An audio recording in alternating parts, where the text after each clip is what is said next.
Hello?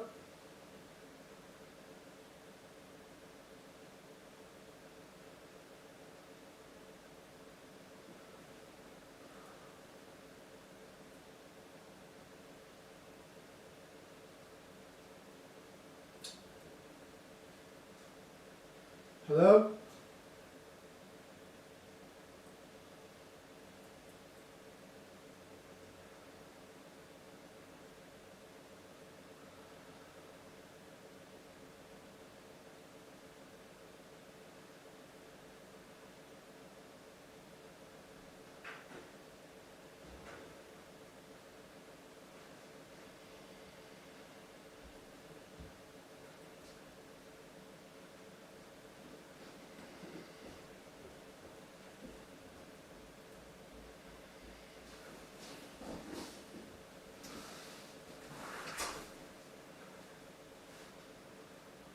Hi everybody, can you hear me on Teams? Yeah, my mic's still not working. I'm just going to have to use this mic. It's a crappy mic on my laptop, but that's the way it goes sometimes. So I don't know what's wrong with my good mic, which means I might as well take it off. It's not going to make any difference.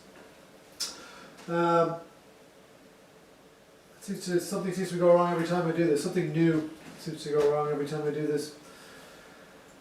Keep me stressed. Okay, I guess I'll just go through one of the exercises here, and I'll start recording. Somebody asked there if I'm going to record.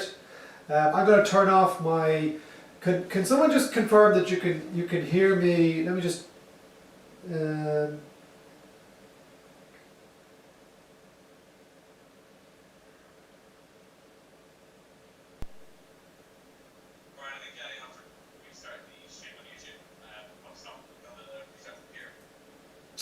Nuts. Okay. No, it should be working. I can see it live here. No, it's not for us. So there's nothing live. So it's saying live over here, live for 220.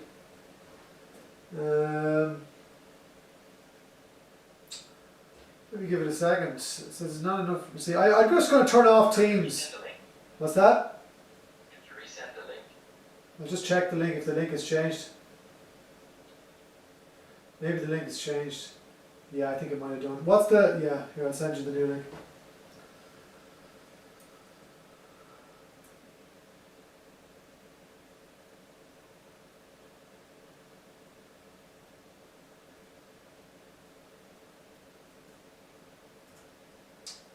I'm not sure, oh I sent that on the YouTube chat, that was very clever.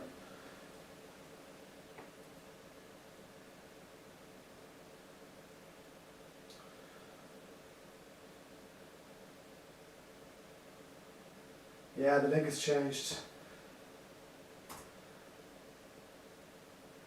There's a new link. No, yeah, you're live there. I need to flip the screen again to the right. Again? That's mad. Okay.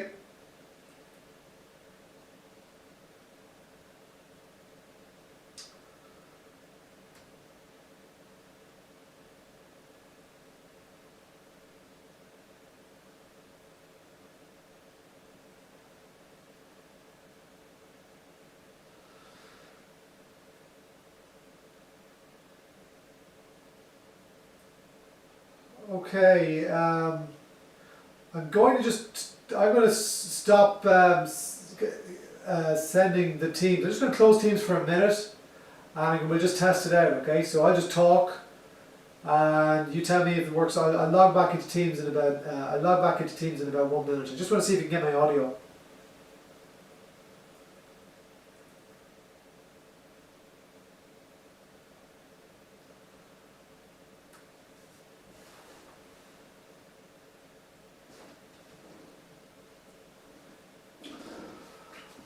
Okay, testing 1 2 3, testing 1 2 3, testing 1 2 3.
Okay, can anyone confirm they could hear me there on YouTube?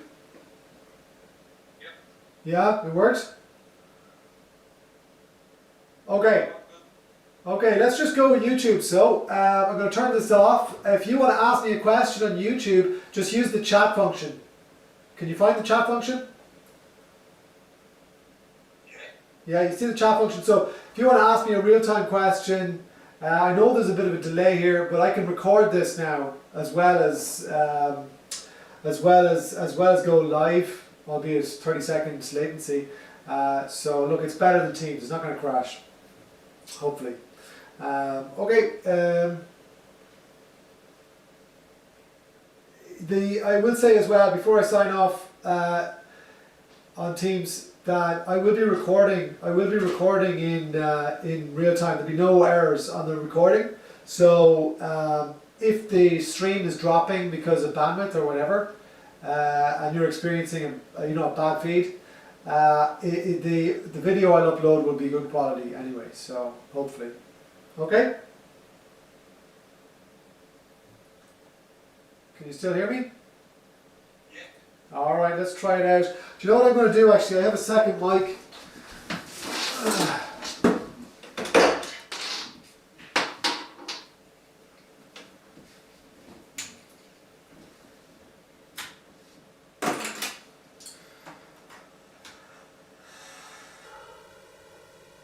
Someone's left their mic on there.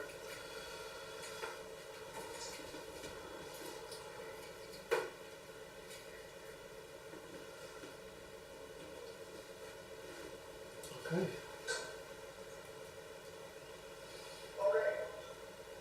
let's just go here.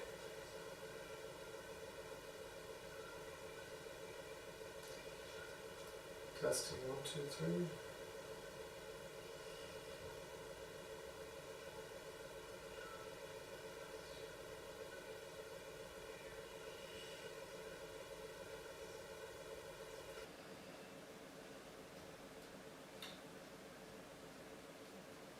Testing. Testing 1, 2, 3.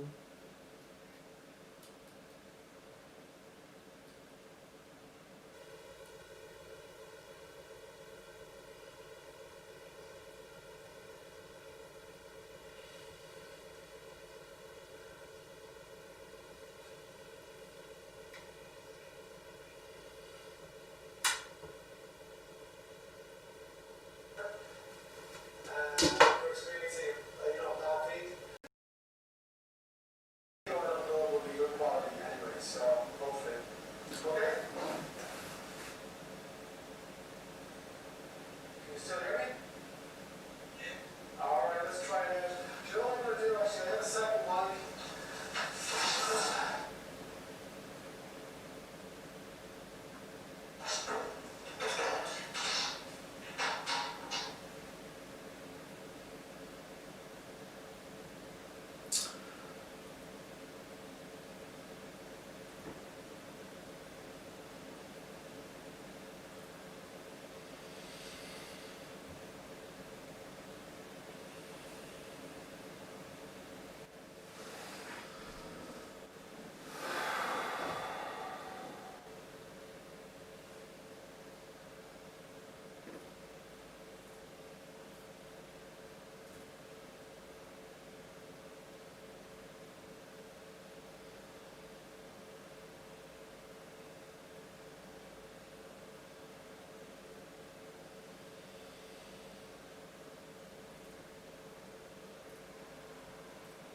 Okay, I'm going to just put up an exam question here, so bear with me.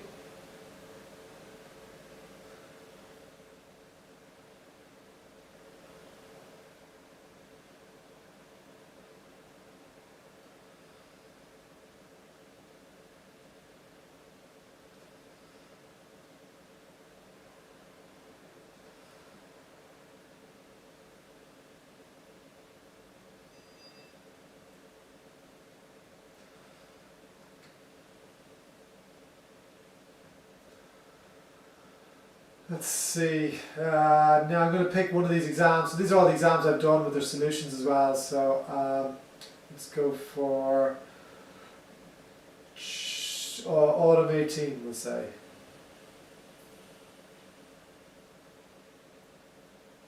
If there are any problems with this feed, maybe just drop a message.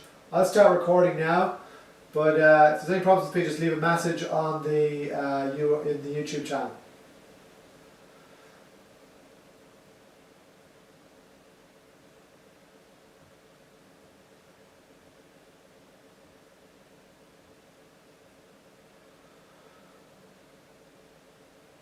Login message. We did that the last day actually. So let's go for January.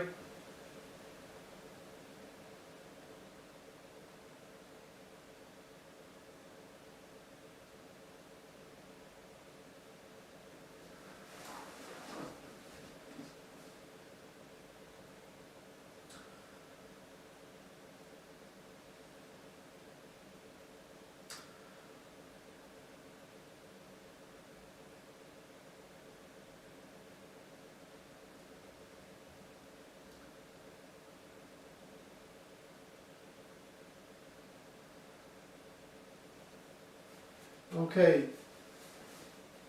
I need to mute myself on Teams. There's a comment coming in here.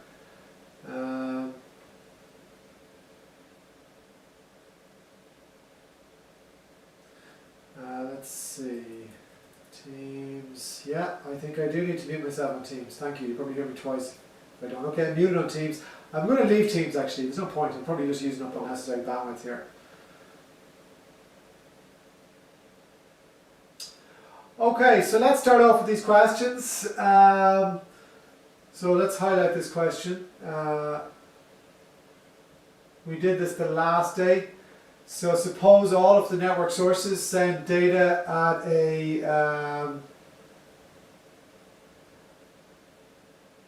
a constant bit rate. Would packet switching or circuit switching be the best? The answer is it doesn't matter. So if it's steady state, then circuit switching is good. Actually, I better start recording here.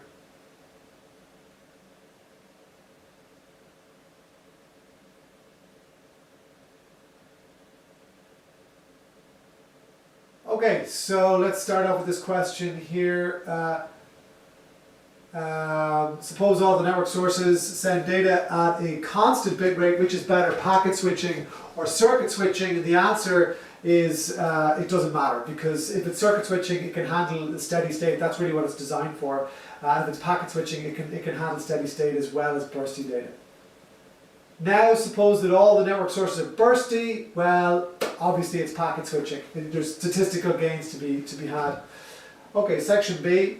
Or question B, describe the use of the if modified since header in the HTTP protocol. And yeah, so it's there to check if a cached copy that's saved locally on your cache is up to date. And if it is up to date, then it doesn't need to pull that file down from the server a second time, using up your access link unnecessarily. So there's no need to do that. So if it has been modified since the data was cached, then the proxy server will fetch it. So this relates to caching and the savings that can be had on your access link when you use a cache. Okay, we actually covered this in lectures well, I've actually recorded it, so you haven't quite covered it. For a communication session between a pair of processes, which process is the client and which is the server? Well, the server is always on. The client comes and goes, turns on, turns off. The client always contacts the server first to initiate a communication. And the client always pulls data down from the server. That's the basic rules of thumb, if you like, for the client-server architecture. For peer-to-peer file sharing applications, do you agree that there's no notion of a client and server? No. So there is a client and a server in every single transaction. So in peer-to-peer, when you provide a file to somebody else, or a part of a file, then you are acting as a server. When you pull down a file from somebody else, or a part of a file, then you are the client. I'll leave that one. Okay, let's move on to a long question. Oh, this is a nice one. Okay. So we're focused here on this question over here on the left, and I'm going to go through this on the light board now in a moment.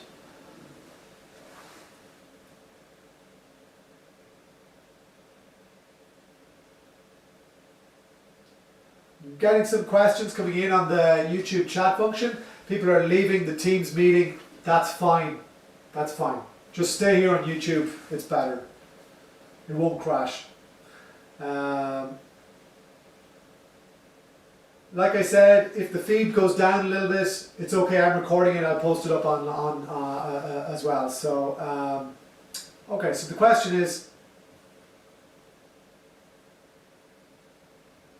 consider the scenario in the figure in which a server is connected to a router. So we have a server here connected to a router down here by a 100 megabit per second link. Okay. And it has a propagation delay as well. You're told what that is. That router in turn is connected to two routers over here, each over a 25 megabit per second link. And you're told the delay associated with these links as well. These routers then connect to two LANs. We'll imagine they're Ethernet LANs with very high speed links, 1 gigabit per second and 0 propagation delay. So we have two different LANs here with two different caches. All packets in the network are 10 kilobits long.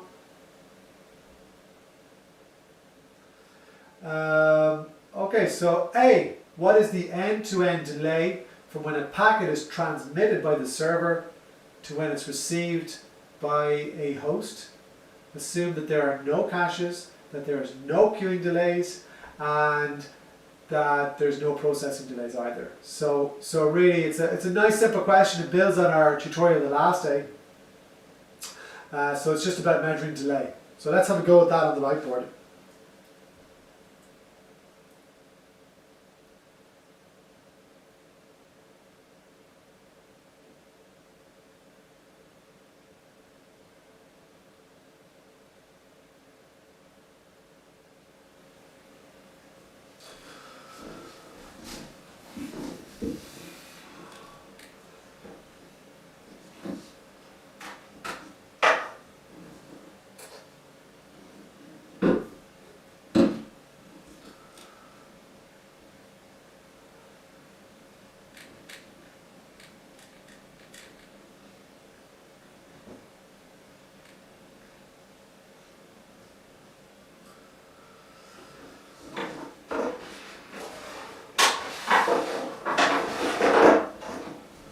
Okay, so we've got a server up here.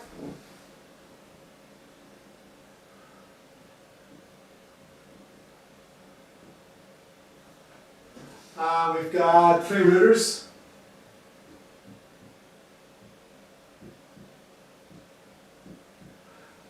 We've got 2 LANs down here. We'll do the links here first. Well, maybe we'll do the links at the end. So I've got 2 LANs. LAN 1 and LAN 2 over here. So I've got one end system here and I've got a cache, which we'll worry about in the next part of the question. So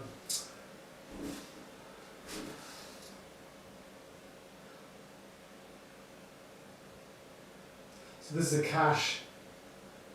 This is a cache.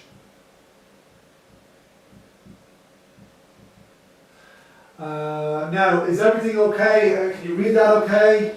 I hope that's okay. Yeah, it's working fine. Okay, let's go into our links. So this is our first link that you learn about. You're told that that link is 100 megabits per second. And 100 millisecond propagation delay.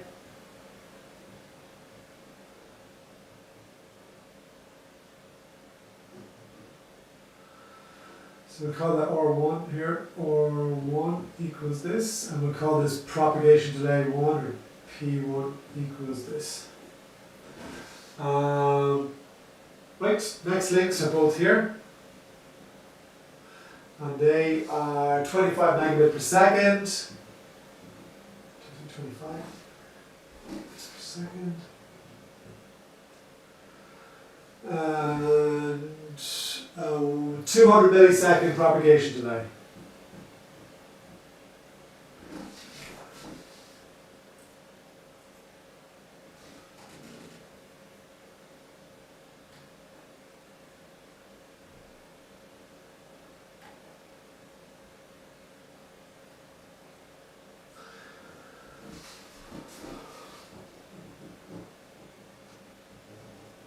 So that's going to say R2 equals and P2 equals that. And then these links down here are really fast on the LAN. So these links are super fast.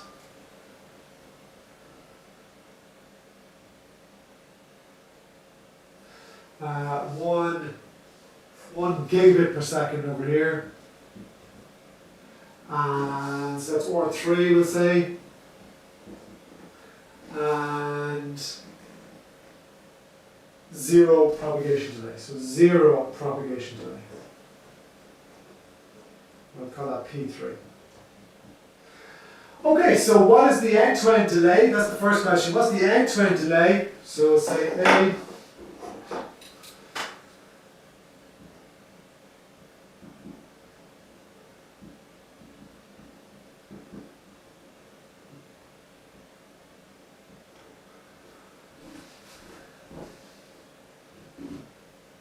Okay, so for a packet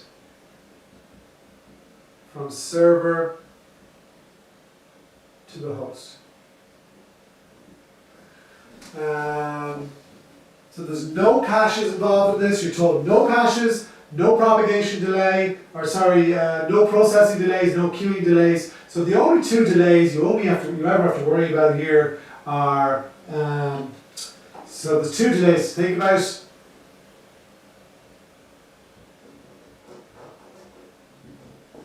Your transmission delay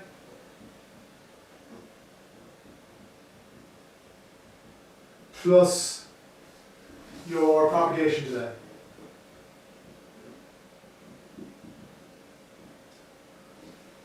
Now there's three links, so there's three different links here, here, here. So we're going to have to calculate the transmission delay and the propagation delay for all three links. So that'll give us 6 different delays, which we'll then add together. Okay.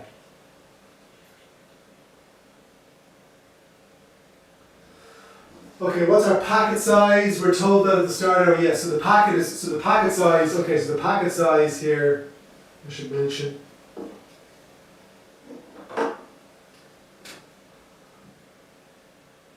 Packet size L is equal to 10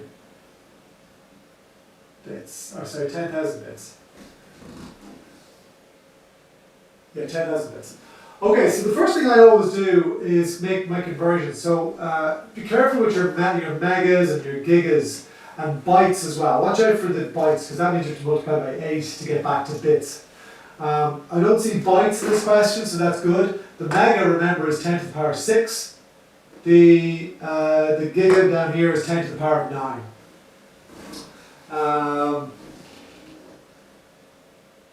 Okay, so let's do it for link 1. So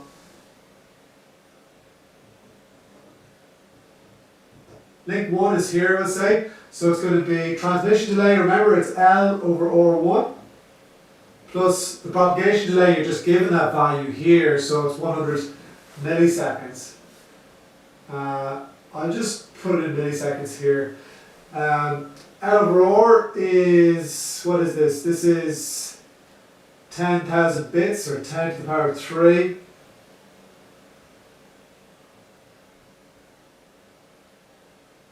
And this is, or is 100 by 10 to the 6. So that's handy. Look, I've got 3 and 6 here. So if I divide 10 to the 3 by 10 to the 6, I immediately get back to milliseconds. So I get 1 over 1,000. So that gives me milliseconds. So that's nice. I can just remove this here that I've just put in.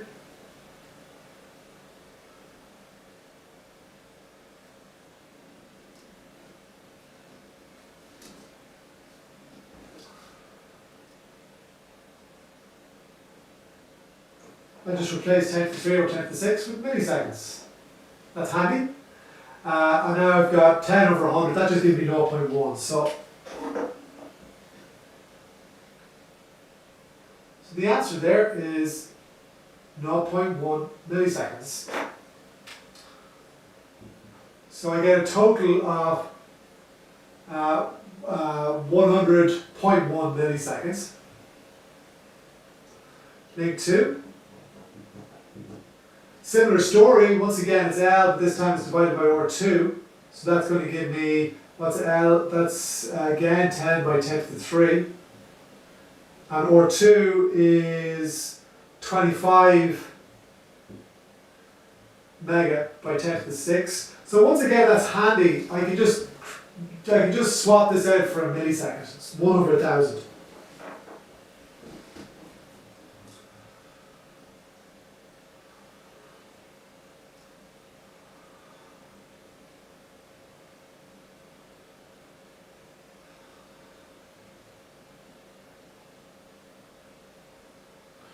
And this, of course, just becomes 0.4.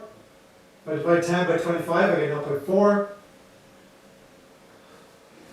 So that then is 0.4 milliseconds. Plus, what's my delay? Well, you were told your delay here, so it's just plus 200 milliseconds. Link 3. Again, it's L over R3 this time, down here, which is 1 giga. So it's going to be equal to 10 by 10 to the 3, that's my L, divided by 10 by 10 to the 9. So I can do the same thing with my milliseconds, but I'm going to be left with another 10 to the 3 on the bottom. So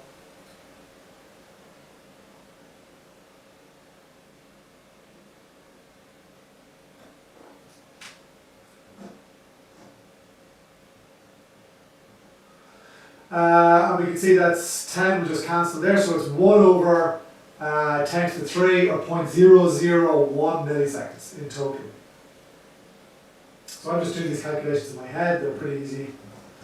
0.001, and then what's the propagation delay? 0. So I've got 6 terms, I need to add up all those terms, and I get 100, 300, 300.501. Add them all together, and I get 300.0, sorry, 0.501 milliseconds. And that's the answer to part A.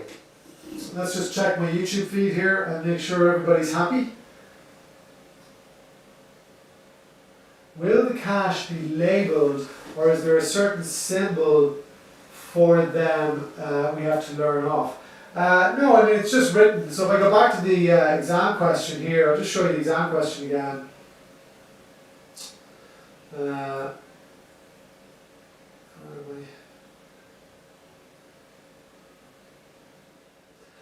So if I go back to the exam question, you can see here that it's just labelled cache. You're told that that's a cache.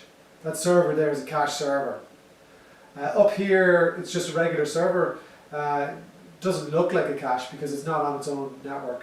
So a cache will always be on a network like this. Hence this sort of grayed out background that I put in. So that's letting you know that it's a cache on this network here.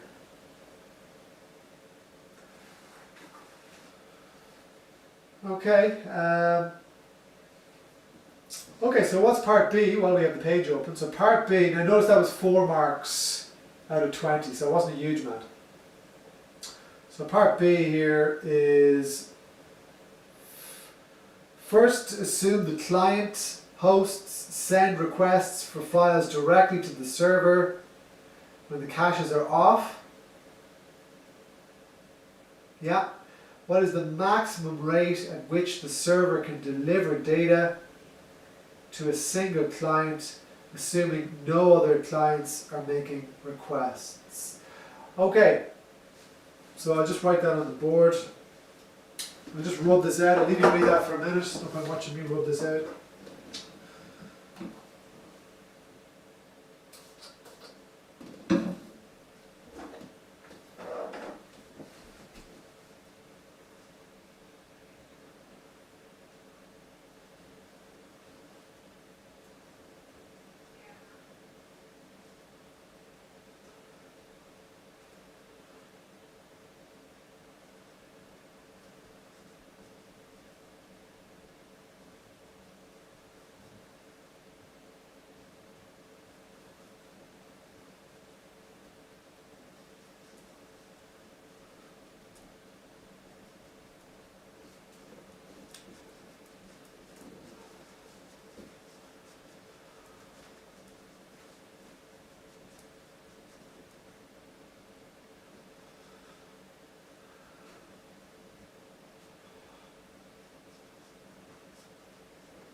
All right.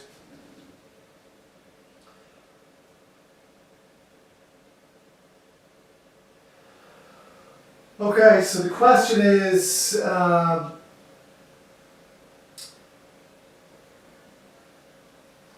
okay, B, what is max rate server can send data to client, to one client? So we're assuming here, it's in the question, we're assuming that nobody else is going to use the link. So there's just going to be one client receiving data from the server and nobody else is active. So that makes it a little easier. Well, you might remember from the lectures, you're only as fast, so to answer this, you're only as fast as your slowest link. So let's look at these links. I've got a 100 megabit per second link here at the start. Then I've got a 25 megabit per second link here, and then I've got a 1 gig. So really, this is my slowest link here. So the answer is the slowest link, the slowest or bottleneck.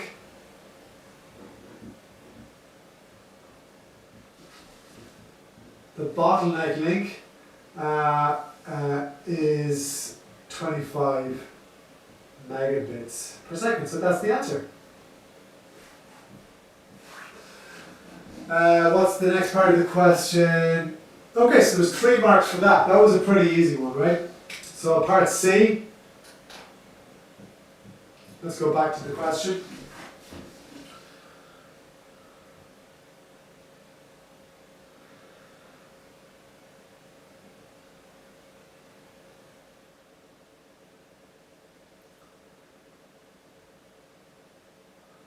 Okay, so part C, again assume that only one client is active, but now suppose the caches are HTTP caches and they're turned on. A client HTTP GET request is always first directed to its local cache. 50% of the requests can be satisfied by the local cache. What is the maximum rate at which the client can receive data in this scenario? That's great. That's a nice question. Okay, so cache is on. Cache is on. So calculate what's the max rate now. So 0.5. I'll go to 50%. 50% of requests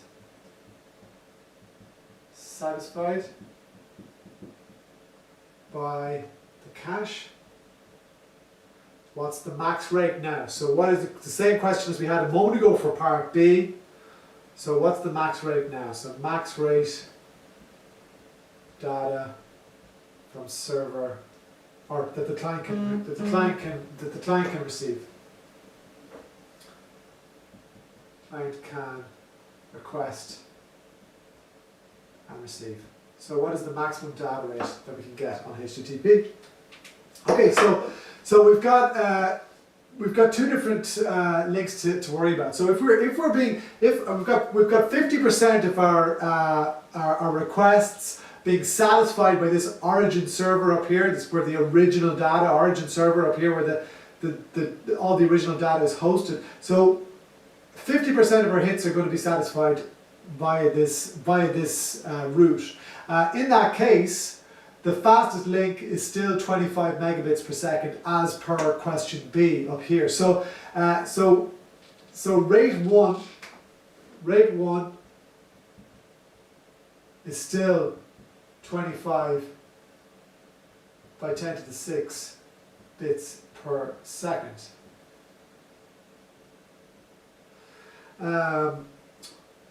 But we're told now that the other 50% are being satisfied directly by the cache. So the second rate will be 1 gigabit per second.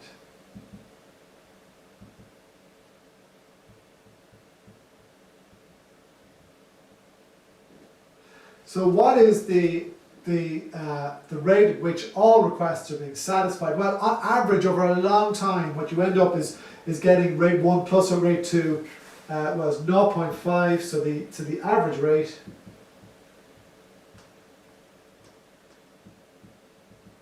equals 0.5, because you're told 50% of hits are being satisfied by the original server. So that's going to be rate 1 plus 0.5 rate 2. So that's going to be equal to 0.5 by 25 by 10 to the 6 plus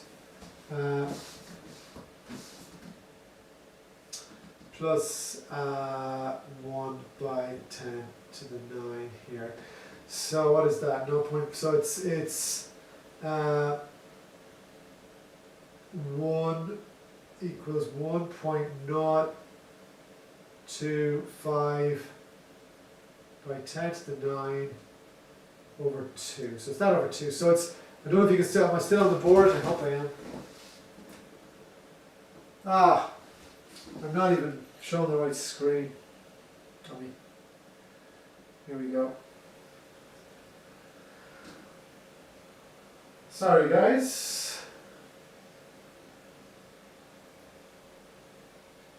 Yeah, I getting a few feedbacks there. Switch screen, I just did. Okay, so I'll go through that again here. So the cache is on, 50% of requests are satisfied by the cache. The maximum rate, therefore, what is the maximum rate that the client can receive data? So we've got rate 1, so 50% of our requests are being satisfied by this path here. And we know that this is the bottleneck link as per question B. So rate 1 is 25 by 10 to the 6, our bottleneck link capacity. Rate 2 relates to our cache. So 50% of our hits are being satisfied by the cache over here. And that is rate 2 equal to 1 by 10 to the 9 bits per second. So that's much faster. So the average rate is just 0.5 times rate 1 plus 0.5 times rate 2. And that gives you 500 and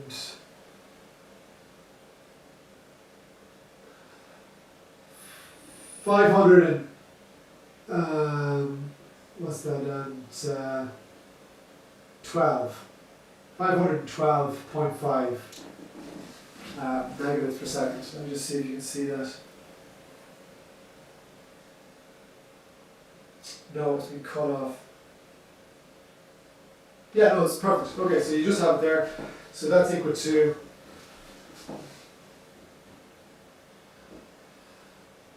final answer is 512.5 megabits per second. So that's a pretty big number, you know. That's half a gig per second. That's really fast. And when you think about it, a moment ago, before we turned that cache on, all we were getting was this 25. That was our fastest that we could actually get anything at all, was 25. And here we are getting 512 now, just by turning on the cache. So big improvement. And all we had to do was buy a server here and put it on our local area network. Okay, I'll just check the questions coming in from YouTube.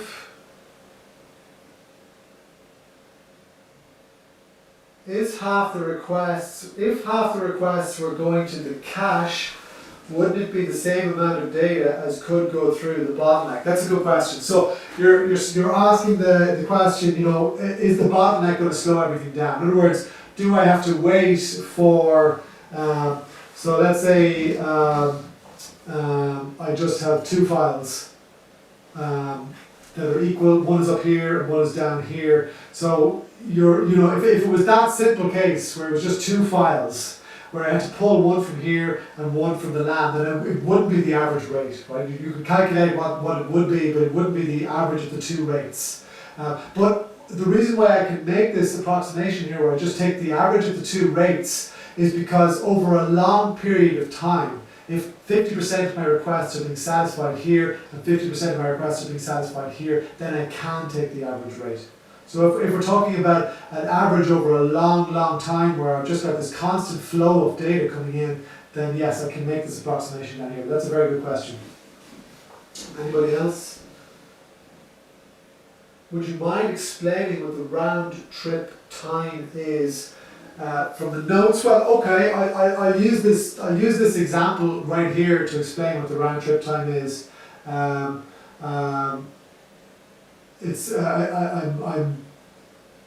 tempted not to do it because we're in the middle of an actual question, but I will. So the round trip time is it's the amount of time. Let's say the round trip time from this end system up to this server here. It's the time it takes for just a few bits or a very small packet. In other words, I can completely neglect transmission today because I won't have any bits. So it's the time it takes for a small packet to get up here and back down again. So really all I'm doing is adding up the propagation delays.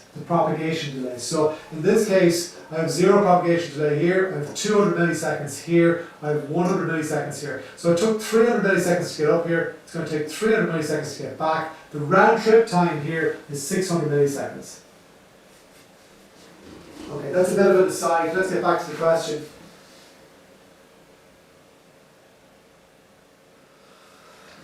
Okay, some great questions there anyway. Good question from Sean.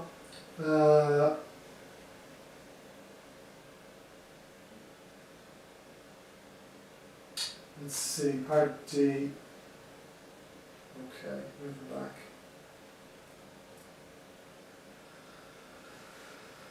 Where are we?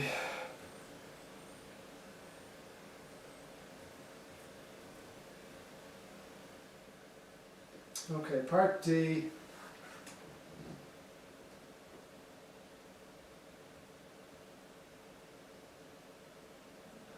Now suppose the clients in both LANs are active. Okay, so part D. Now suppose that the clients in both LANs are active, so they're both asking for data. The caches are on, as in C, and once again 50% of the hits are being satisfied. What is the maximum rate at which the client can receive data in this scenario? So it's the same question. This is the same question we've just had, except now we have both of these guys making requests at the same time. So there's going to be some competition. There's going to be some competition on this link here. There'll be no competition on this link because they have their own links here, both 25 megabits per second. But there will be competition on this shared link here. Let me just write this down. So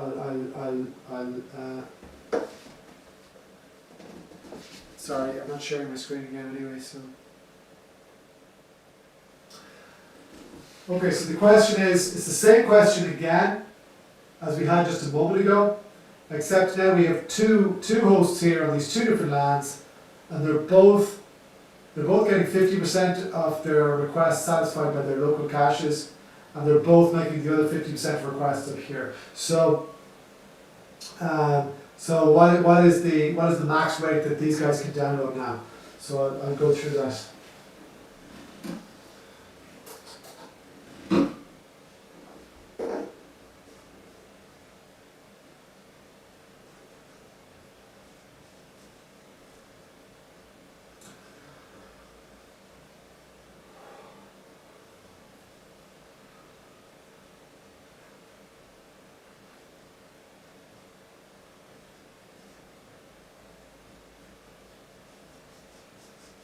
sake of rubbing these things out, every night I have to rub out the entire thing because my kids are just covered.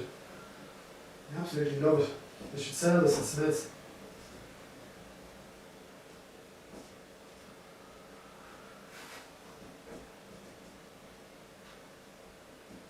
Okay, so part D.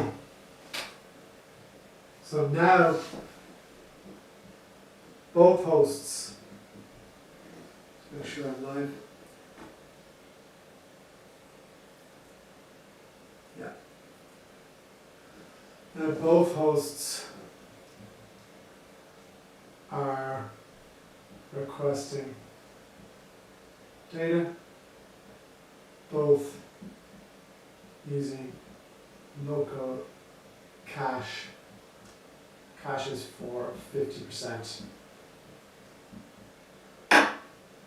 of their requests being satisfied. So what's the answer now? Well, so the only thing that's different than the previous question is that now they both have to share this link here. So now, link one is shared, which gives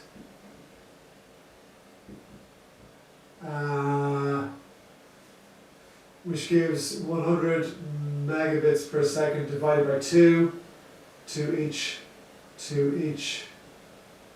host. That's equal to 50. But this is still greater than the bottleneck link of 25 megabits per second. So the answer is same as part C. There's no difference. No difference. Same answer as part C. Okay. Is there another one here somewhere? Yeah.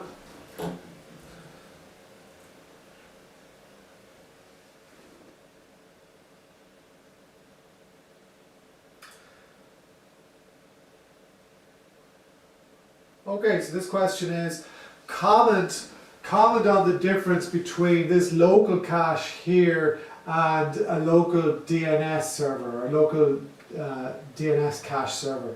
So you haven't covered DNS. I'm just about to start recording those lectures, so there's really no point to talk about it. I'll give you a little maybe preview of what I'm going to talk about. A DNS server, which is also local, will store all of what's known as the resource records. So this is your next lab actually next week, which I need to post as soon as possible. These store the records of resource records associated with websites that have previously been visited. So if someone has gone to google.com, then the IP address for Google will be stored on that DNS server, the local server. And so if somebody else needs it, we don't have to check into the internet again what that is, what that mapping or translation or record, resource record is. So that's what it is, and we'll talk about that much more in the lectures and in the lab. Okay, I am going to take a break now for like 10 minutes because I skipped lunch setting this thing up and I'm absolutely famished. So I'm going to take a little break. I'm going to stop my recording actually and break it into two parts. So please take a break. We'll leave the channel on and we'll be back. I'll be back in a few minutes, or in 10 minutes. I'll time myself. We'll say 10 minutes from now.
Okay, I'm back.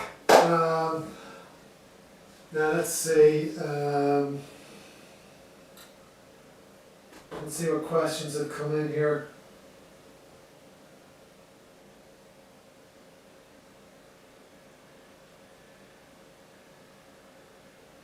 Okay, so Sean is coming back with the same question again. Okay, so it's a subtle enough point here.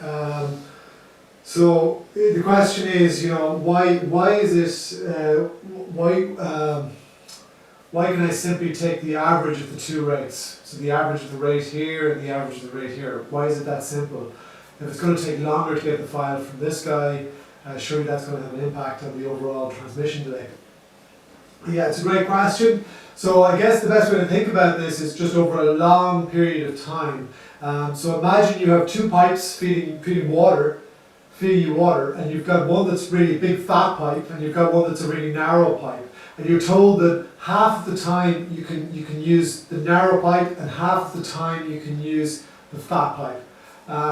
If that's what you're told, what's the average pipe size? It'll be the average of the two sizes of the pipes, and that's what we've done here. Okay, so don't get hung up about a single object taking a long time on this link. Just imagine that half of the time, or every second request can be fulfilled from each of these guys, and the data just flows over a long period of time. It's just a continuous flow of data. So you've got these two things, and you've got these two pipes continuously flowing data, and you can use this one half the time and this one half the time. Don't get worried about a single object. I hope that helps clear it up. Okay, Alex says I've missed part E. Yeah, okay.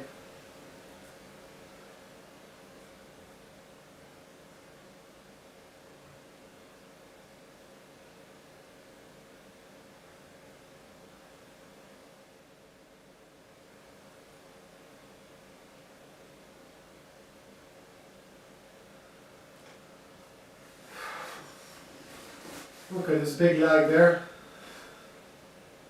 Okay, let's check part E.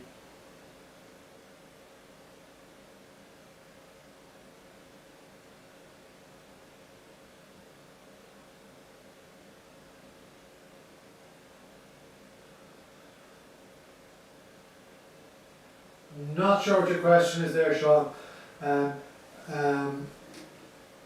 Just imagine it like this: I can make every second request from the pipe. Don't worry about the individual transmission times of the individual objects. Just I can make every second request. I can make every second request from this one, this one, this one. You can imagine that they're coming at a continuous rate. You can imagine the requests are coming at a continuous rate. It doesn't matter about the data coming down, if that makes sense. So every second request from these two different things. I hope that clears it up. I'm not sure I can explain it any better than that. So moving on to the next. There's still one part. Alex has pointed out we missed part E. Okay, so what's part E?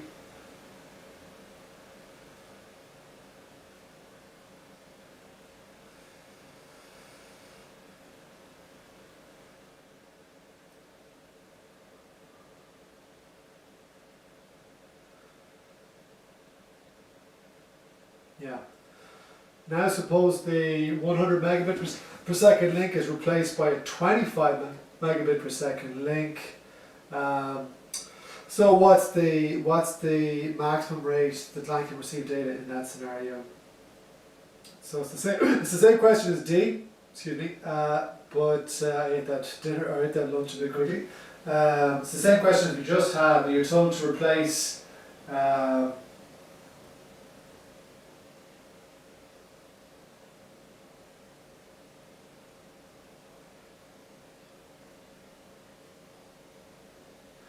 Okay, I better start recording again for better record.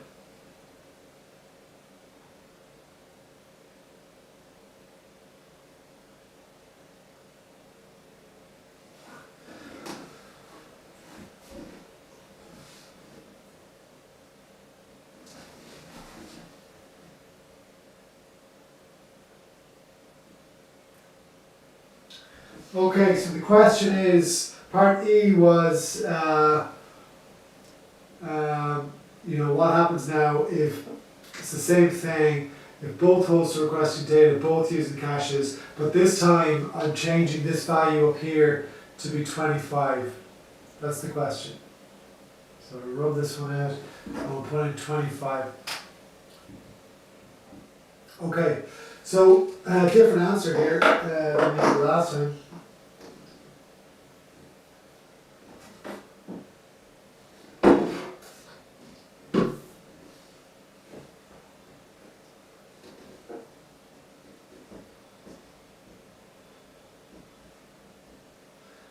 Sean, did I answer your question? Want to rub this out? Maybe I need to figure out a better way of explaining it.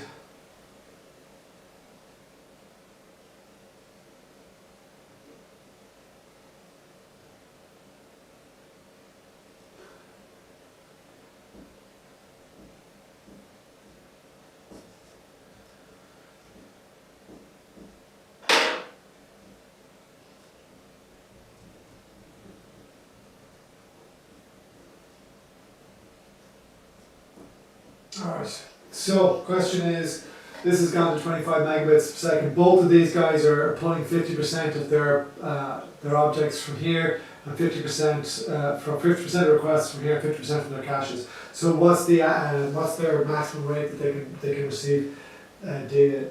And the answer is so now they both have to share this link here. Now previously it was 100, so they both got 50 megabits per second, which was loads because this was the bottleneck, this was smaller. But now it's 25, so they have to share link 1. Share link 1, which means they both get 25 over 2 megabits per second equal to 12.5 megabits per second. So that's the maximum rate that they're going to be able to satisfy 50% of their requests. The other 50% of the requests will be satisfied with the cache at 1 gigabit per second. So we have again, their max rate is once again equal to 0.5 times rate 1 plus 0.5 times rate 2. So this is a new bottleneck link here.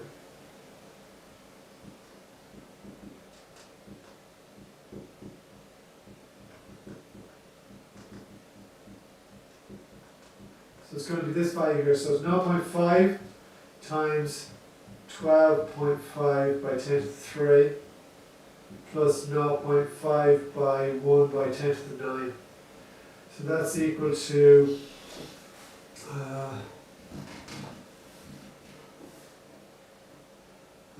what is that? So, sorry, 12 plus 6 is 6.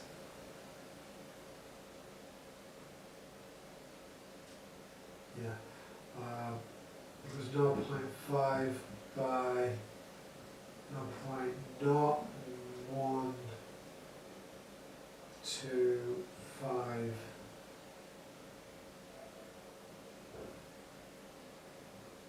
plus 1 by 10 to the 9.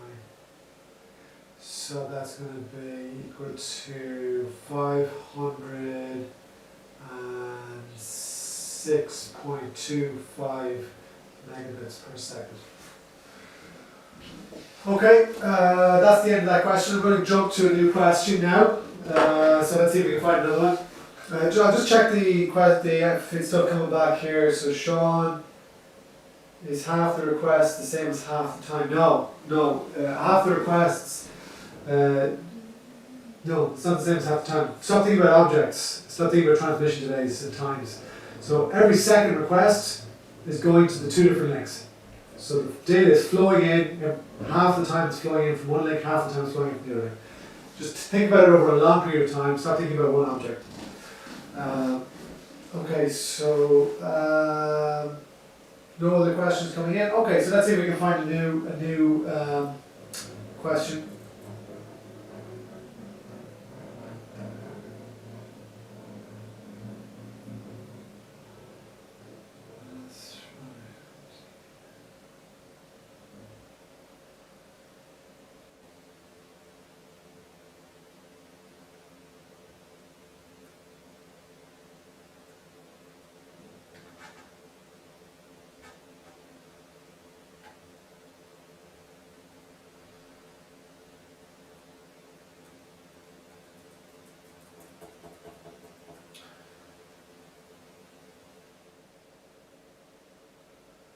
Okay, so I've opened up January 2019 summer exam.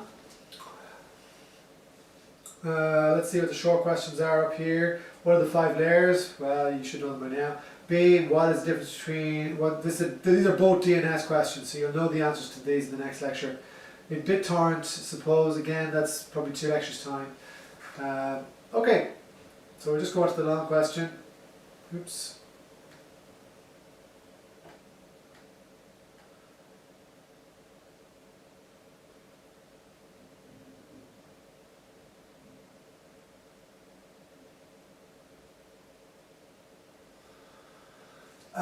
Do you know what? I'm going to save this one for next week because it has DNS in it. So you need to know what your DNS servers are all about for this one. So we'll save that one for next week.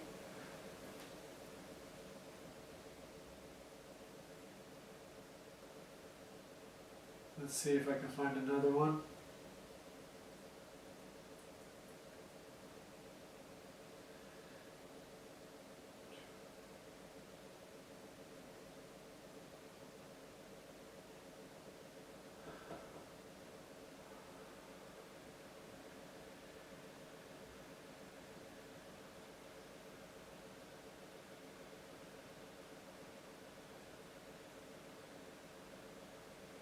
No, okay, we did that one the last day.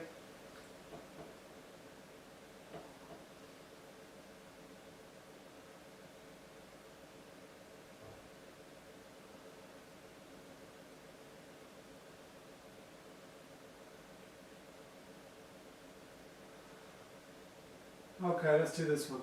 So this is last summer exam. What are the 5 layers? What are their principal responsibilities? I'm not going to do that. You should know that. What advantages and disadvantages does a circuit switch network have relative to a packet switch network? Okay, so the big one is you don't have to set anything up. You know, you don't have to set up your. Sorry. What advantages does it have? Yeah, you've got guaranteed throughput. You've got guaranteed bandwidth, guaranteed delay. You know, you can't get any of those things with your packet switching. For a communication session and peer-to-peer, who's the client, who's the server? A similar question earlier on. It's the if modified since we already answered that one today too. Okay, let's see what the question looks like. Okay, so this is question 2, delays and throughput. So let's run through this one. Did I do this the last day?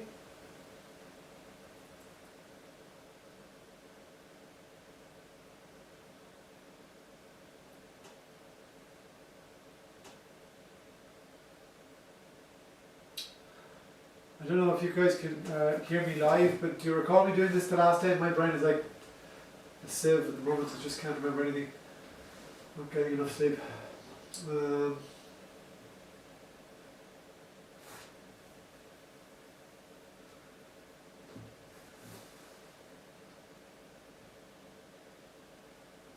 think I did that on the last day.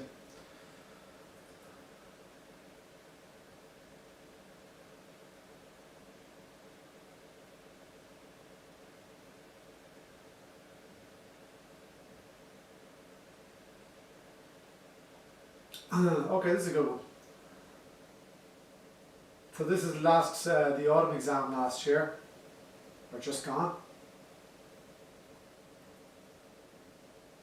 Nobody's saying anything. I'm not sure if you're there at all anymore. Okay, so we'll do this question here. So assume you request a web page consisting of 1 document and 5 images. The document size is 1 kilobyte. All images are the same size of 50 kilobytes. The download rate is 1 megabit per second, and the round trip time is 100 milliseconds. Okay. How long does it take to obtain the whole web page under the following conditions? You don't have to worry about DNS, perfect. And you don't have to worry about the headers. You can just imagine the headers and the HTTP message are negligible. So question 1, non-persistent with serial connections. Non-persistent with 2 parallel connections. And non-persistent with 6 parallel connections, and persistent with 1 connection. Okay, let's have a go at this. Uh,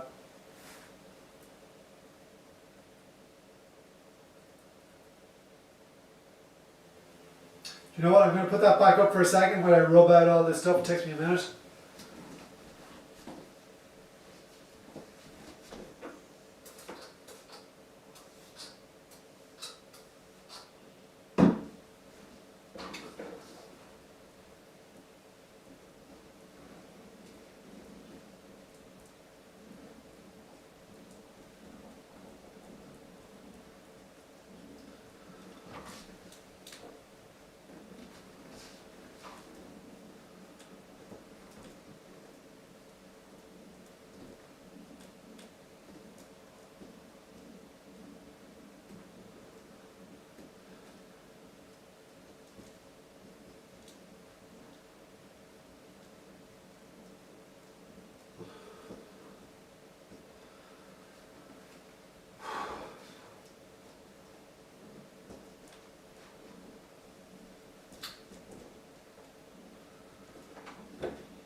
Okay, switch over to the light board. Looks a bit messy. Over here.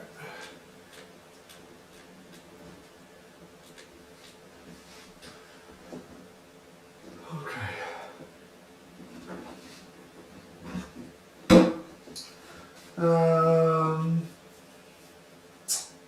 Let's remember that question again. Okay, I can see it here. So you've got a web page.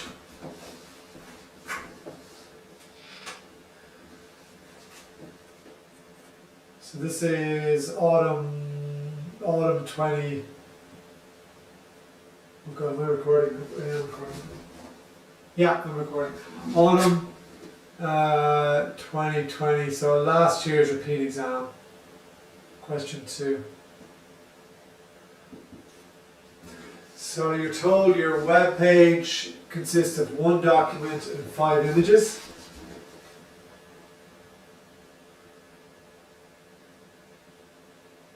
One doc, one HTML file, base HTML file, and 5 images.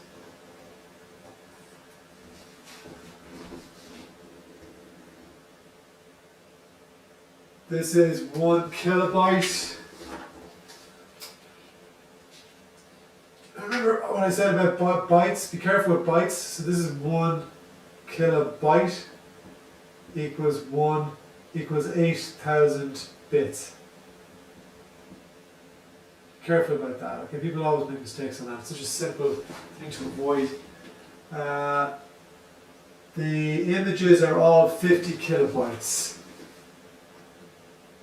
1 image equals 50 kilobytes equals multiply by 8, 400,000 bits. 4 by 10 to the 5. Okay, so I know my size of my objects, great.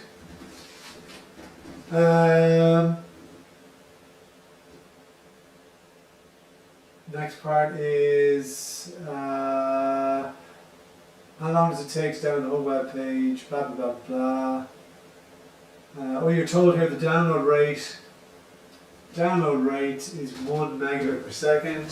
So or equals 1 by 10 to the 6 bits per second.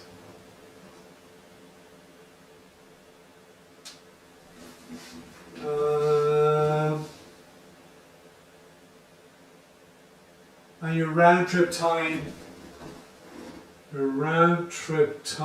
is equal to 100 milliseconds. Okay, so that's the question. That's the starts you off anyway. Question is, how long does it take to download the whole web page for non-persistent HTTP with serial connection? So we start off with non-persistent. Time takes to download. So there's a question. So let's start off with part A. Time to download with non-persistent HTTP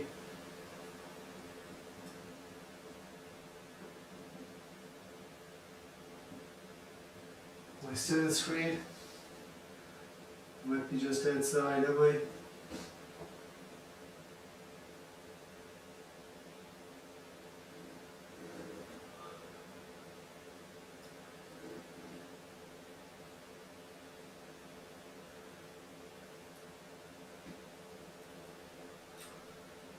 Serial connection inside serial connections. So let's take the keywords here. Non-persistent. That means I have to set up a brand new TCP connection for every object. The base HTML file to start off with, and then the 5 images one by one. Brand new TCP connection every single time. I'm told that it's serial connection, so they can only happen one after the other. I'm not allowed to have any in parallel. So let's see what happens here. So I'll set up my timeline here.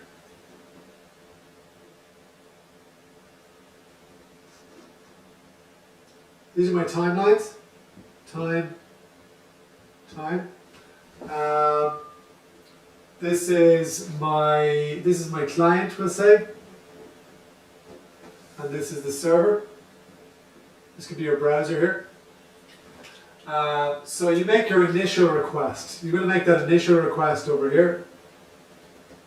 And you're going to get a response back here. That's a TCP connection request. Okay, so this is a TCP connection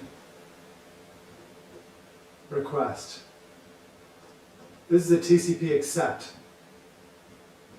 So the time there it takes for a TCP connection request is just, and this to come back, is one round trip time. One round trip time. Now you can actually ask for the web page. So here comes the request for the web page. And then here comes the response, same round trip time, but this time we've got some data in here. So this would be a transmission time here for that first object. So again, we've got another round trip time here. One round trip time.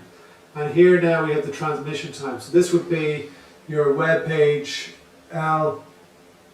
This would be L equal to, what was it, 8,000 bits. 8,000 bits divided by your link capacity, which is R here, 1 by 10 to the 6. So that's 8 milliseconds. Okay? Equal to 8 milliseconds. This is 8 milliseconds. And we know the round trip time. We've been told that's 100 milliseconds here. This one is 100 milliseconds as well. Okay, so just to get that very first object here with non-persistent HTTP It's taken 2 round trip times plus L of ROR, which was 8 milliseconds, 100 milliseconds, 100 milliseconds. So 208 milliseconds. That's where we're at right now. Now, once we get this base HTML file here at the client side,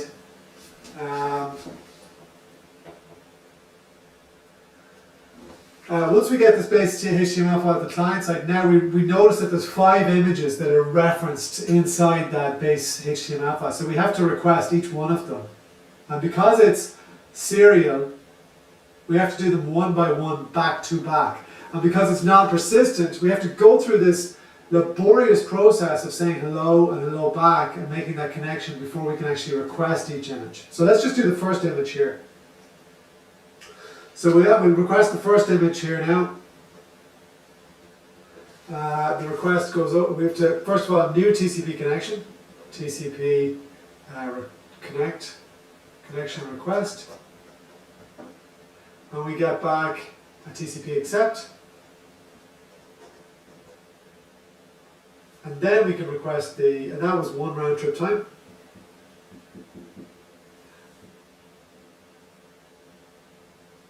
That's 1 round trip time. Then comes over the request for the file, and then comes back the file here. This is a bigger file, so it's going to have a bigger transmission delay here.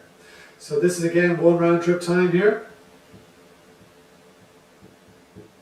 And this is, what's this going to be? This is going to be our file size, which is 400,000 bits. 400 by 10 to the 3, that's my new file size, divided by, so that's L over OR again, it's always L over OR. This time the L size is bigger, and OR is still, what was OR? There, 1 by 10 to the 6. So that's 0.4 of a second, is it? Yeah. Or 400 milliseconds if you like. 1 root transit time was 100 milliseconds, wasn't it? Yeah. Now, so if you look at the time it took there, so let's break that up again. So this first file here, the time it took for the first file here, let's just draw it down to here.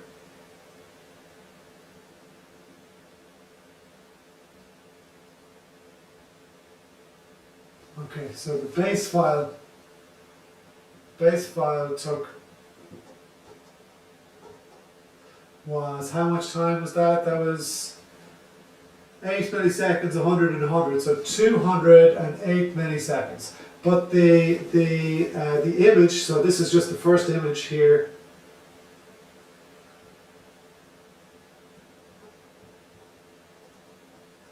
First image was what? Again 200 milliseconds, but this time it's a bit longer here, 400 milliseconds, so in total 600 milliseconds. Now, we have to do each image back to back, so we have to do the second image next, next image, next image, next image. So each of these images are going to be 600 milliseconds.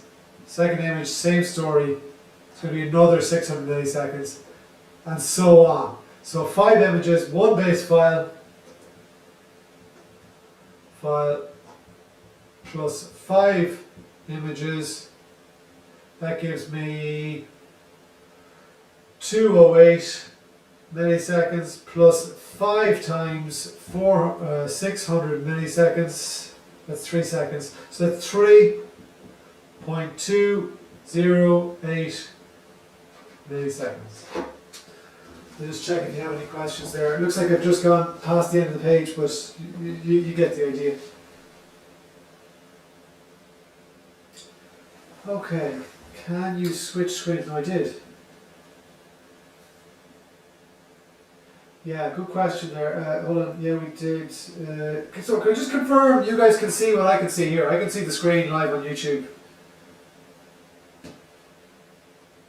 Can you guys see it? While I'm waiting for the answer there, I'll just answer some of your questions. Will you be able to review the lab exam? Yeah, so, okay, so I don't know if everyone's sat the lab exam yet, so I need to check that everyone's done that, and then I might open it up for everyone to review. Okay. So that's the answer to that one. Can anybody tell me? Can you just tell me things are okay? Anyone would just send a quick message to tell me it's working?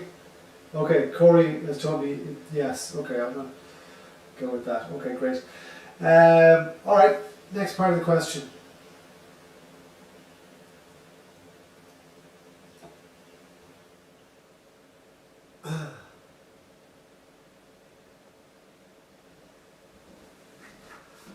Okay, so the next part of the question is same thing again, but this time two parallel connections.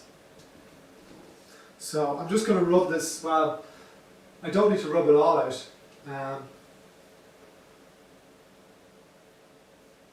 Yeah, okay.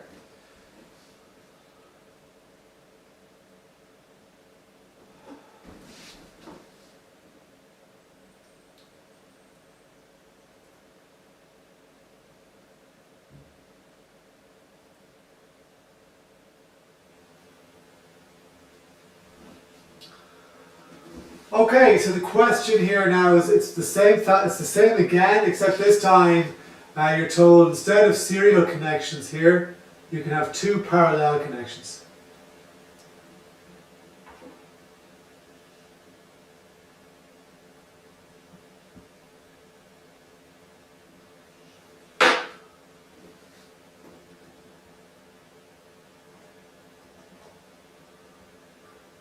Okay, you can have two parallel connections. So let's go through that. So the same thing happens at the start, right? You have to make a request.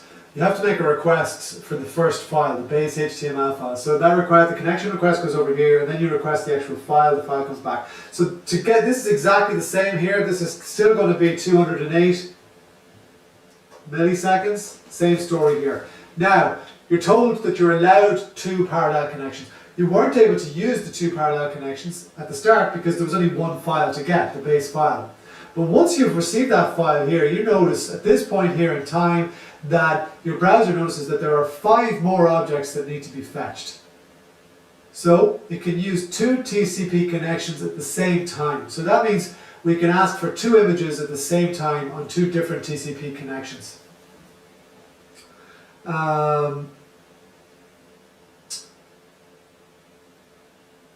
Yeah, okay, so so let's do that. So imagine now this is the time it takes to take one image here, which was 600 milliseconds.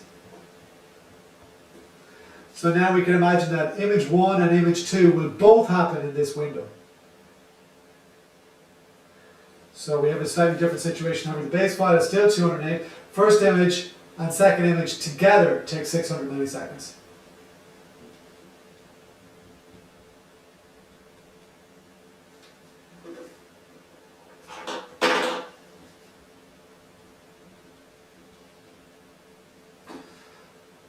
So the first image and the second image equals 600 milliseconds. The same story, the third and fourth together equals 600 milliseconds. And that just leaves the final image, which we can only use over a single connection.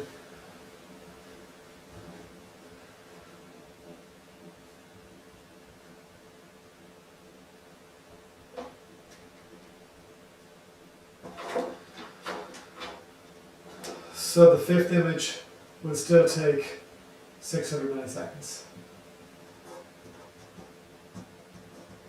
So the total time is 600, 600, 600, and 200. What's that? 2 seconds, 2.008 seconds.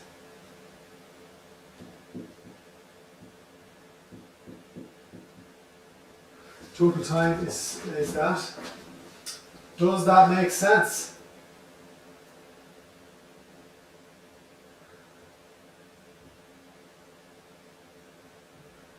Let me know if that makes sense, guys. Any feedback is good feedback.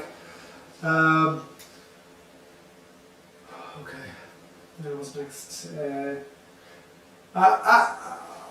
I didn't. Let me just actually before I move off this.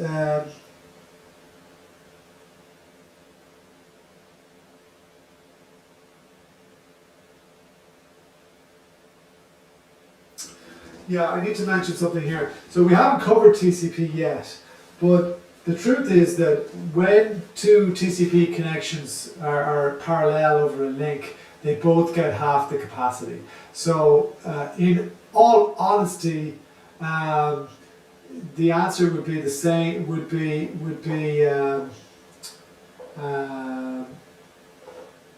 The answer would be a little bit different to what I've just said, but because I haven't covered TCP, I want to keep it a little bit simple here, and I would be happy with this answer. I would take this answer.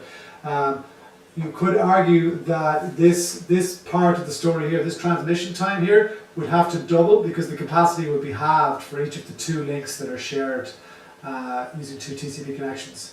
So you could put in 16 here, and you could put in 800 down here, and then follow the same process. So this would change to 216, and this would change to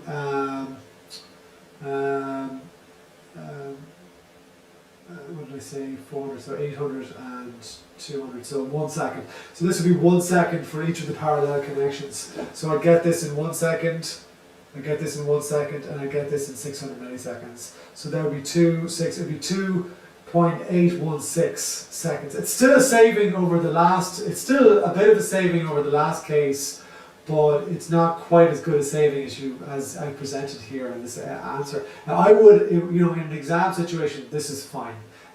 If someone wants to get really technical and say, hold on, the rates are going to change, there's two TCP connections, they both get half of that. If there's 5 connections, they both get a fifth of it. And they all get a fifth of it, then that would be a super answer. That would be a really technically perfect answer, but in this case it's okay. I'd accept these answers.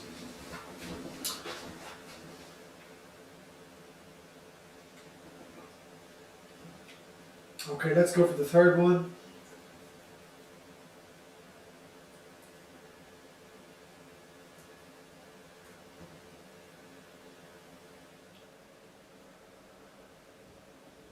Okay, non-persistent HTTP with 6 parallel connections. So, so much the same story as the last examples.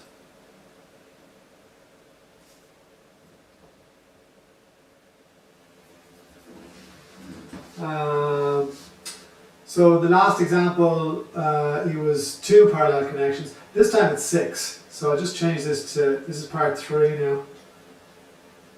And you've been asked for 6 connections, or 6 parallel connections.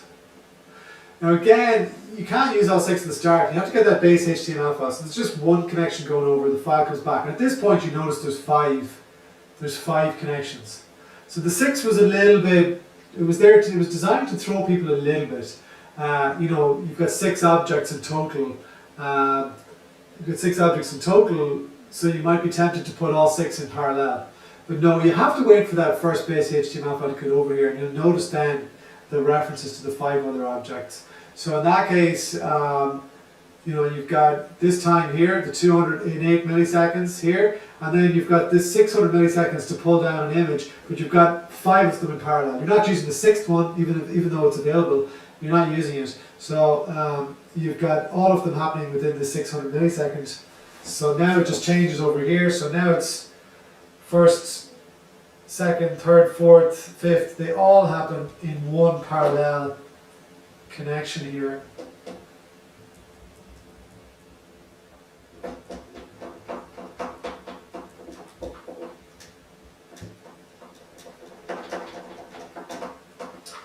So they're all going to be in 600 milliseconds, giving you a total time of 0.808 seconds. Now again, being honest, it's not quite going to be the true situation, or it's going to have to divide by 5. If there's 5 parallel connections happening at the same time, then they're all going to get 1/5 of the actual capacity that's available here. So this would be 5. This would be 5 times longer here, So this, in other words, would be 2 seconds. This transmission delay would be 2 seconds in total. This would still be 100 milliseconds, and this would still be 208 milliseconds. So you'd end up with 2 seconds plus 100 plus 208. So that would be 2.308, which is still a saving on the previous case, but not as big a saving. Obviously, it looks great here. It's not going to be that good. It's going to be a bit closer to the original value with the serial connections. The big difference, of course, here is your total transmission delay will always be the same. I suppose, if you're being really honest about it, your total transmission delay, this is going to divide by 5, say in this situation. So if you've got 5 of them happening at the same time, then this is going to divide by 5. If you've got one of them happening, if you've got 5 of them happening back to back, then they get the full thing. Both of them will give you exactly the same answer for the total transmission delay. What's really the big difference is really the number of round trip times that you've reduced upon by using parallel connections. That's the true situation. So maybe when I finish this, I'll go back and do the depending on how much time, the actual right answer. No, I don't have enough time. Okay, I'll just wrap this up. Last part of the question is persistent HTTP with one connection. So this is totally different.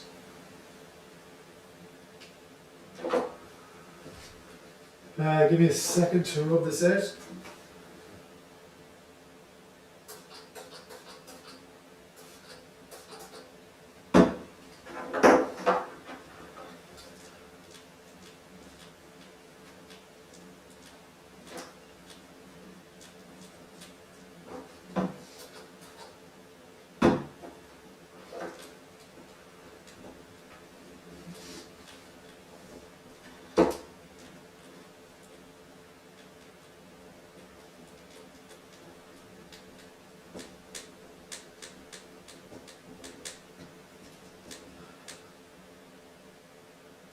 Any feedback for me about this light board? I mean, is it good? Is it worth the effort? Because it's a massive effort over here to set this thing up, and I'm wondering if it's really worth it.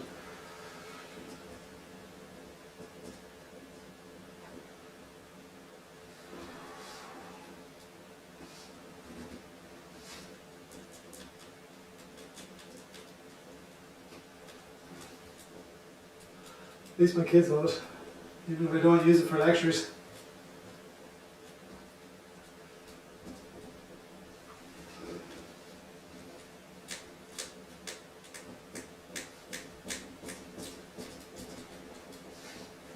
Bit of a pain to clean the thing. Alright, that'll do for now. Okay, so this time you've got a persistent HTTP, and you've got one connection. No parallel here. You wouldn't have parallel persistent. So persistent means that we open up that TCP connection at the very start. We open up, we go over, and we come back. That's hello, hello back. TCP connect, question mark, yes. So that's the first part of the story. That's one round trip time. And then comes the request for the first file.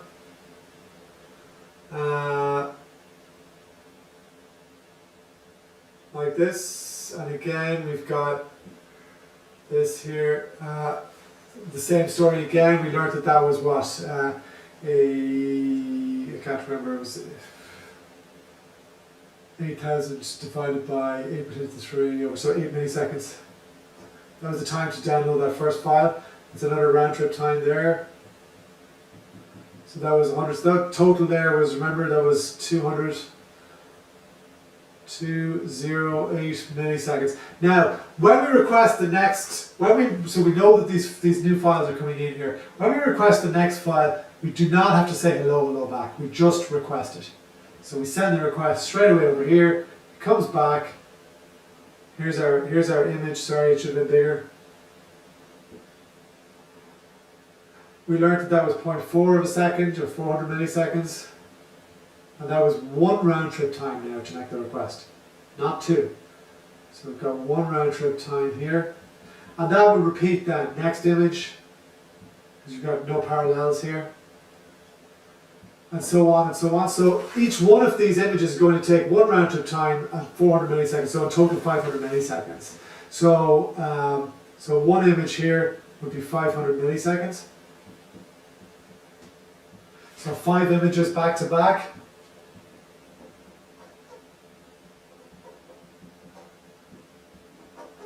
Equals 5 by 500 milliseconds. That's 2.5 seconds.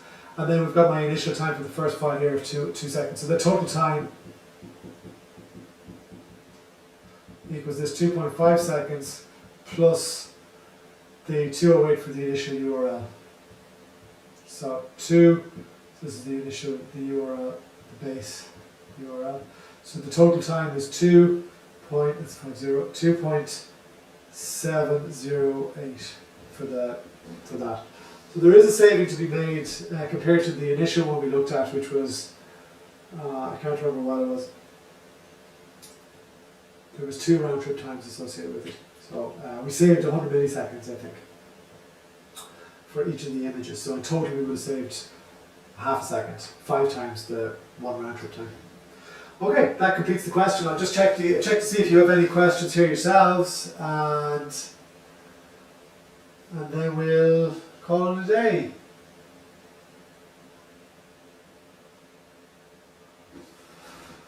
Let's see, like words all sound great. Someone likes it.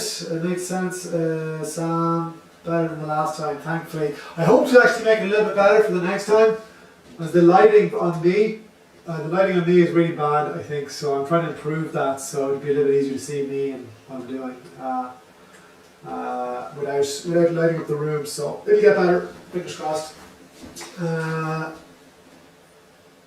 Okay guys, I'll leave it there. I'll see you. I know I keep saying this, I have all the videos done, I just haven't cut them and put them up, and I will do that right now. That's my next thing to do, so you'll see it all going up in the next few minutes hopefully. Alright, take care, see you next time.